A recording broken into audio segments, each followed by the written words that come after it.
오늘 열왕기하 17장에서는 이스라엘 왕 호세아 때에 이스라엘이 멸망하고 아스르의 침략을 받아서 완전히 국가로서의 기능을 상실하게 되는 상황을 보여줍니다. 하나님의 말씀은 이 일이 하나님의 명령을 순종하지 않고 우상을 숭배했기 때문이라고 설명해 줍니다. 7장부터가 이 이스라엘의 멸망을 해설하는 내용입니다. 우리는 이 호세아의 모습을 보면서 의문을 갖습니다. 마지막에 아수르가 침략을 해올 때에 그 명령을 막아내는 방법은 잘 알고 있습니다. 이스라엘의 참된 병거와 마병이신 주 하나님 여호와만을 붙들고 그분을 의지하는 것입니다. 하지만 이 호세아는 아수르에게 아첨하여서 그들의 자비를 구하기도 하였고 또 애굽의 협력을 빌어서 아수르를 대항하려고는 하였지만 하나님을 의지하려는 생각을 하지는 않았습니다. 세상의 여러 국제적인 관계를 통해서 이 문제를 현세적인 방식으로 해결하려고 하였지 여호와 신앙으로 돌아가려고 하지는 않았습니다. 7절부터는 분명히 가르쳐 줍니다. 북이스라엘이 멸망한 것은 외교 정책의 실패도 아니었고 국력의 약화 때문도 아니었다. 여호와를 섬기지 않고 우상을 숭배할 대로 나아간 것에 대한 하나님의 징계이고 징벌이었다. 가르쳐 줍니다. 어쩌면 호세아는 그리고 이스라엘 백성들은 스스로가 꾀에 스스로 넘어가서 자기의 멸망을 자처한 것일 수도 있습니다. 아수르에게 충성하다가 다시 애굽에게 충성함으로써 그 당시의 시류를 따라서 살아갔습니다. 그러다가 결국은 국제적인 힘을 얻은 아수르에게 마지막 멸망을 당하였습니다. 우리는 이 사건을 보면서 하나의 큰 의문을 갖습니다. 왜 이 이스라엘 백성들은 그동안의 수많은 선지자들의 말씀과 또 선대 왕들의 여러 시행착오와 그에 대한 징계 그리고 회복 이것들이 반복되었는데 그 말씀과 역사의 교훈을 받지 못하였는가?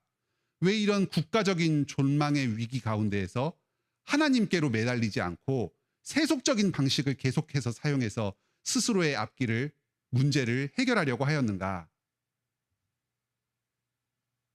하나님께서 악인을 심판하시는 중요한 방법은 그들이 자신의 꾀에 계속해서 머무르고 지금 스스로의 처지를 자각하지 못하게 만드시는 것입니다. 자기가 지금 멸망으로 가고 있다는 사실조차도 자각하지 못한 채로 우상을 숭배하고 세속적인 방식과 자기의 힘을 의지해서 인생을 개척하려고 하는 것이 하나님께서 주시는 심판의 무서운 점입니다. 우리 자신이 지금 여러 우상 숭배와 죄와 비참 가운데에 빠져 있고 그로 인해서 멸망의 길로 나아가고 있는데도 눈이 가리워져서 자기가 좋은 길로 가고 있고 스스로의 삶이 행복을 향해서 나아가고 있다고 착각하게 됩니다. 멸망을 한 다음에도 이 이스라엘 백성들과 또 이곳으로 온 이방인들은 우상숭배의 일을 계속합니다.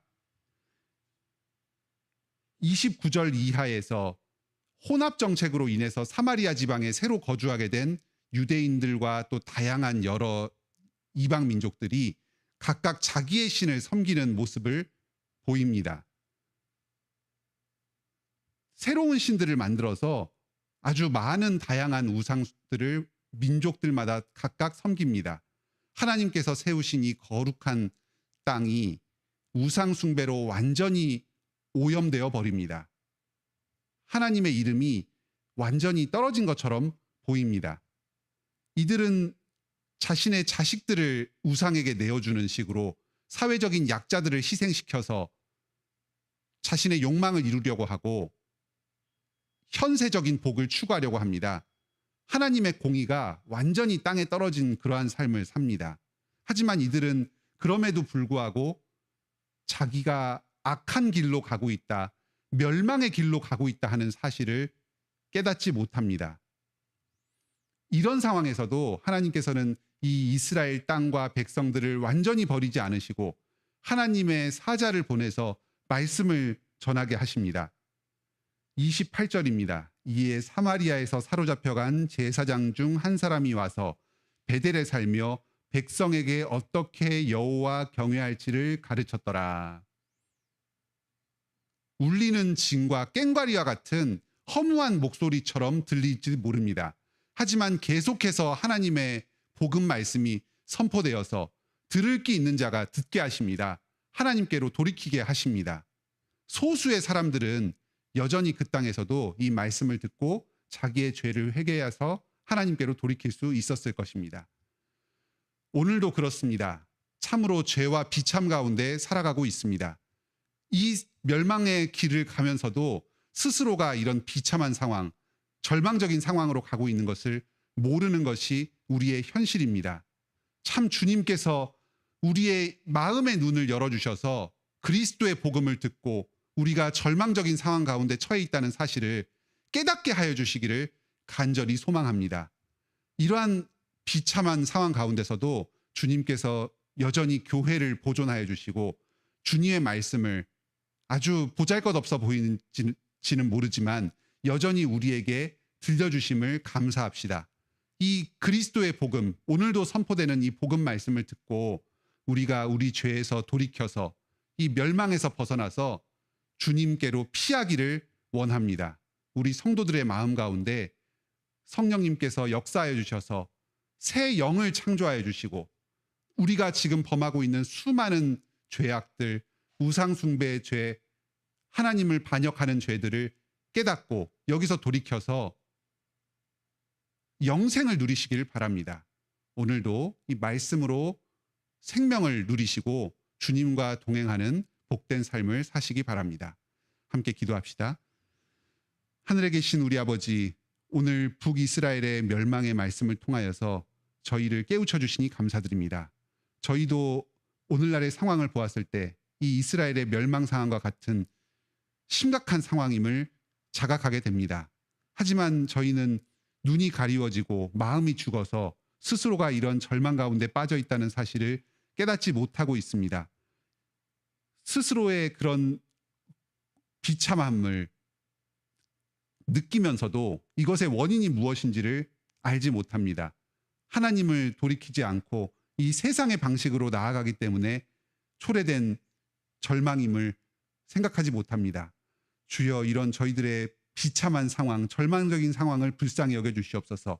지금도 그리스도의 복음을 들려주셔서 저희의 마음을 새롭게 하여 주시고 영을 소생케 하여 주셔서 저희의 이 비참을 깨닫게 하여 주시옵소서.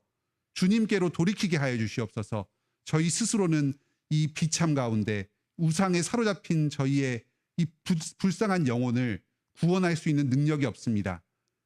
오직 주 예수 그리스도께서 마귀와 사망 권세를 이기신 그 권능으로 저희의 영혼을 다시 돌이키시고 구출하여 주셔서 저희가 이 우상 숭배에서 벗어나 삼위일체 하나님을 경외하는 참된 신앙으로 돌이키게 하여 주시옵소서. 오늘도 저희의 영혼을 지켜주시고 삶 가운데 악이 틈타지 못하게 하여 주시고 모든 악을 회개하고 주님께로 돌이킴으로 주님과 함께 이 세상을 걸어가는 복을 누리게 하여 주시옵소서. 저희 모든 관악교회 성도들을 지켜주셔서 이 세상의 위협으로부터 보호하여 주시고 오직 주님의 보호하심 가운데에 몸과 영혼이 안전하게 인생길을 걸어나갈 수 있도록 주님께서 지켜주시고 동행하여 주시옵소서. 예수님의 이름으로 기도드립니다. 아멘. 오늘도 은혜로운 기도 시간 되시길 바랍니다.